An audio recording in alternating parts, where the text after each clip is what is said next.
It was a dream come true, a scholarship to Emerald Heights Academy, the most respected boarding school for girls in Nigeria. Everyone wished to walk through those grand gates, where daughters of the rich and powerful carried designers' bags and lived a life of luxury. I never thought I would be part of that world, but my best friend Abigail and I beat the odds. After endless night of studying, we passed the exams and we are chosen along with 3 other girls. Emerald Heights School was just as magical as I imagined. The sparkling classrooms, modern science labs, and perfect trimming lounge felt like scenes from a movie. Abigail and I made a promise to stay focused, work hard, and make our families proud. At first, everything went well. I stayed close to Abigail, and we helped each other through the tough studies. My grades shoot up, and soon I was the talk of the school for always coming first in every test. But with success came problems. There was Adaobi, a senior in SS3 and the biggest bully in school. She was famous for tormenting juniors, but her hatred for me was worse.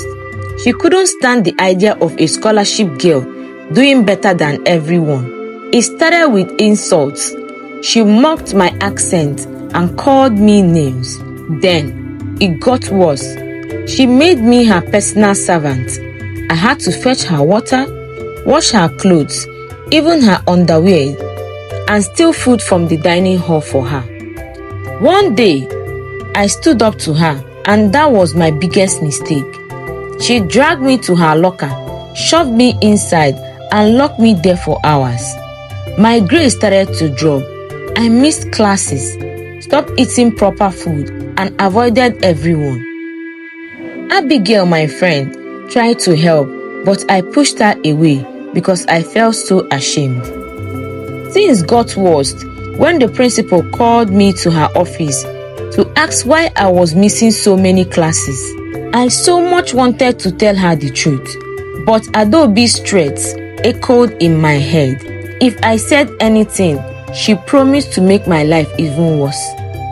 So I stayed quiet and got punished instead. That evening, I ran to the toilet, locked myself in a stall, and cried until I couldn't cry anymore. I didn't care if anyone heard me. Then, I heard the sound of a toilet flushed, and my heart froze. Someone had been there the whole time. It was Senior Dumi. Dumi was the most admired girl in Emerald Heights. She was rich, beautiful, and confident. Everyone respected her, and no one dared to cross her. "Why are you crying?" she asked gently. Her voice was calm and kind, like a warm hug. I was scared, but finally told her everything. She listened carefully, her face growing seriously with anger. "Don't worry," she said. "I will take care of Adaobi." After some weeks, Dumi exposed Adaobi in a way no one expected. She had hidden cameras in Adaobi's hostel and caught her bullying me on video.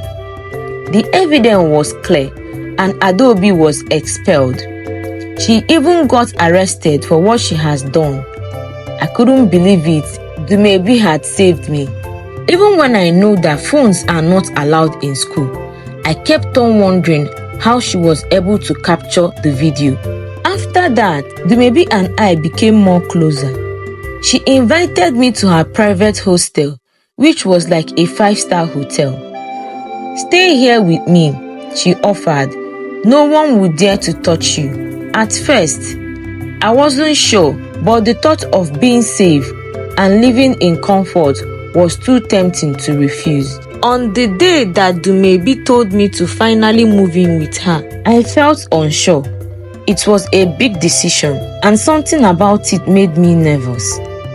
"Thank you, Senior Dumi, but I don't think I can," I said softly. Dumi looked at me, her sharp eyes staring straight into mine. "Are you sure? I just want to keep you safe. You have already been through so much," she said. I didn't know how to reply. She smiled gently and added, "That's alright, but remember, you are now my friend. Friends look out for each other, right?" I nodded shyly. After thinking about it for some moments, I gave in to what Dumebi asked. From that moment, Dumebi took care of me. She gave me expensive snacks, biscuits, milk and chocolates I had only seen on TV. She gave me money in several occasions, left money in my locker, and even washed and ironed my clothes sometimes. Slowly, I started to change. My appearance improved. I looked neat, confident, and almost as stylish as Dumebi herself. But things also began to change between me and my friend Abigail, my best friend since primary school. She had always been there for me, my closest friend, but I started to avoid her. I told her myself it was because I was busy or tired, but deep down, I felt we weren't on the same level anymore. I had Dumebi now, and she became the center of my world. Eventually, I accepted Dumebi's offer and moved into her hostel. It felt like stepping into a complete different world. This hostel was quiet and beautiful, with polished floors, soft bed, and only 4 girls living there. It was nothing like the noisy and crowded dorm I have lived in before. "Welcome," Dumebi said as she showed me the bunk bed in her room. "The top bunk is yours. You'll be sleeping right above me." Her roommates were just like her, beautiful, confident and friendly. They offered me snacks and joked around, making me feel like I truly belonged. For the first time, I felt at home. At night, I slept peacefully, feeling safe and comfortable. But in the middle of the night, I felt a gentle tap on my shoulder. I opened my eyes to see Dumebi standing beside my bed, her face pale and worried. "Are you okay, senior?" I asked, still half asleep. "No," she whispered. "I had a bad dream.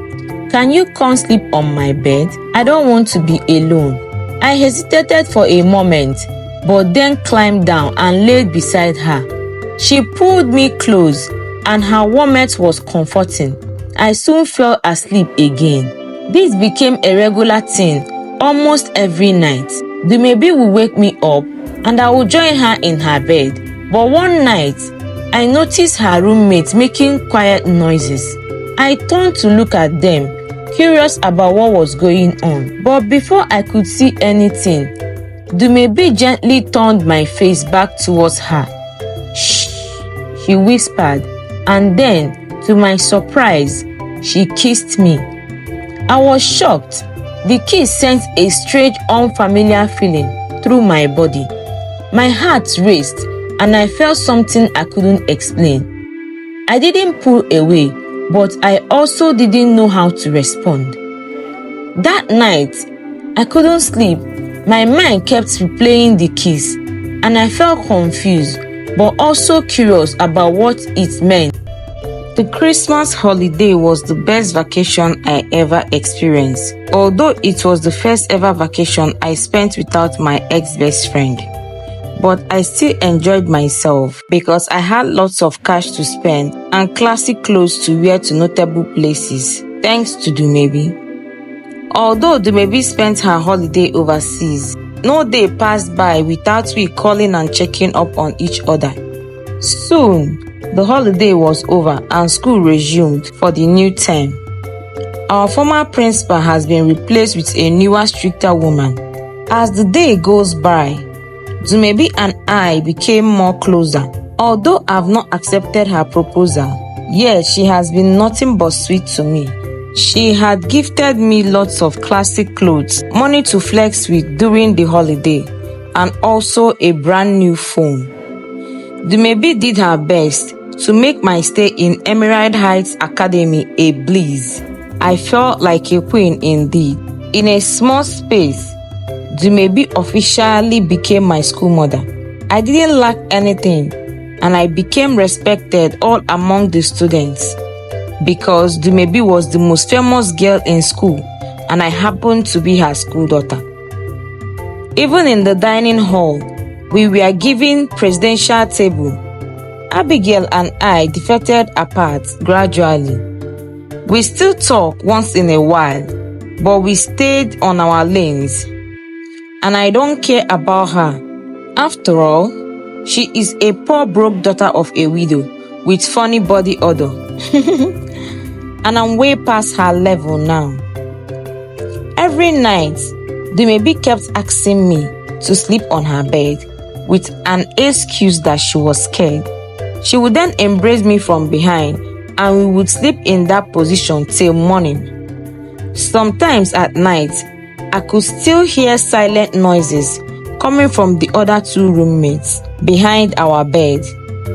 Whenever I tried to look back and see what was going on, Dumi with her arms around my body would assure me not to worry about them. She would say that they are having a nice time and I should go back to sleep. I was curious to know what was going on. From the sound they made, they seemed to be having a nice time, truly. And I wanted to know what they were doing and probably have a nice time with them too. After all, I am now their friends. We eat at the same table and do almost everything together. So, I was really naive of sexual activities, and out of curiosity, I asked Dumi what was going on between those two girls. She smiled. We were standing by my locker one afternoon when the conversation ensued. Before I knew it, she kissed me on the lips and smiled again. Her lips were so soft and moist, and I loved it. She asked if I was still a virgin. My eyes grew in shock. I was only 16 years old. I'm morally brought up well by my over-religious parents. I told her I had never been with a man, and she felt relieved.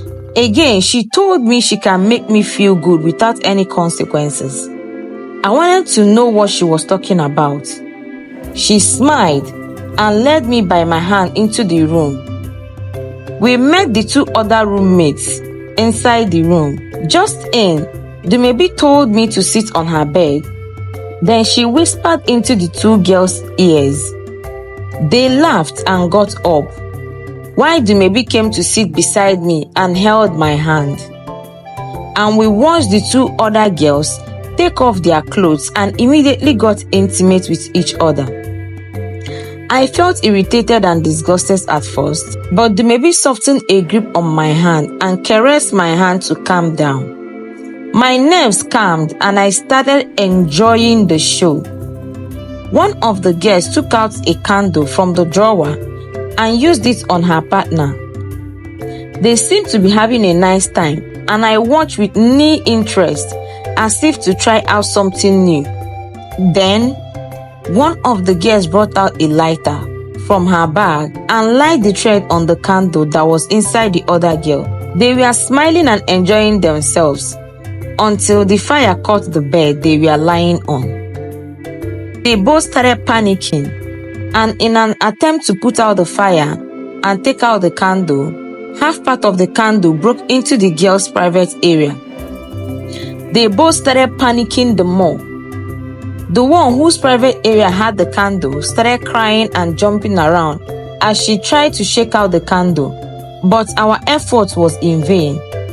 I watched as the two girls went from having a nice time to freaking out. Their screams must have gotten to the ears of the students and staffs, because footsteps were being heard running towards our room. Dumi immediately whispered to me to quickly run to my bed and act like I was asleep, and she quickly lay on her bed pretending to be asleep too. The door was kicked open just as I landed on my bed. I quickly shut my eyes. The housekeeper and the principal barged in and saw the two girls trembling and scared. The house mistress shouted at them to know what had happened, and they told the principal that a candle is stuck in the private area of one of them.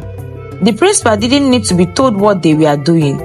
The principal and the house mistress looked at our direction and saw both Dumebi and I in our pretend sleep. In a very harsh tone, she ushered the two girls out of the room in anger. The emergency bell was rung, and the both girls that were caught in the act of lesbianism were paraded in front of our eyes. Although Dumebi and I were present in the room while the girls were having sex, but we acted ignorant. The principal exposed the deeds of the two girls, after which they were expelled and escorted by two policemen who had been waiting impatiently for the very unnecessary assembly to be over.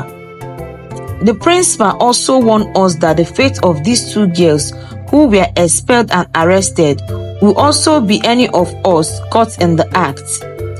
My legs trembled as I stood and watched the principal foaming in rage as she addressed us.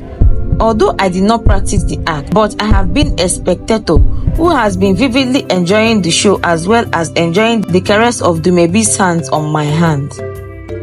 From where I stood, I could feel Abigail boiling and looking into my face. I was very sure she had lots of questions to ask me since the two girls whom were being caught were my friends and roommates. But I was not bothered by Abigail, because I did not really see her as my friend anymore, so I don't owe her any explanation. I quickly walked towards my room. Immediately, the principal dismissed us. Dumebi smiled and hugged me immediately we entered the room. She assured me not to be worried as no harm will come near me. I should just accept her proposal and will be fine. After a few weeks, I finally accepted her proposal. Then one day, I was sitting on the toilet seat when two girls walked into the washroom and started gossiping. I recognized the first speaker's voice as Abigail, and the second girl was Abigail's new best friend, Celine. I had seen both of them together since resumption, and although I felt a pang of jealousy, but I did not allow it to bother me because they were both losers. The two losers started gossiping about Dumebi and I strained my ears from where I was standing to hear what they were saying. Do you know that our former principal is a lesbian and Dumebi was her puppet? I heard Celine telling Abigail. Oh my God! Abigail gasped. How did you know? Abigail asked her. I caught them together in her office last year, Celine replied Abigail.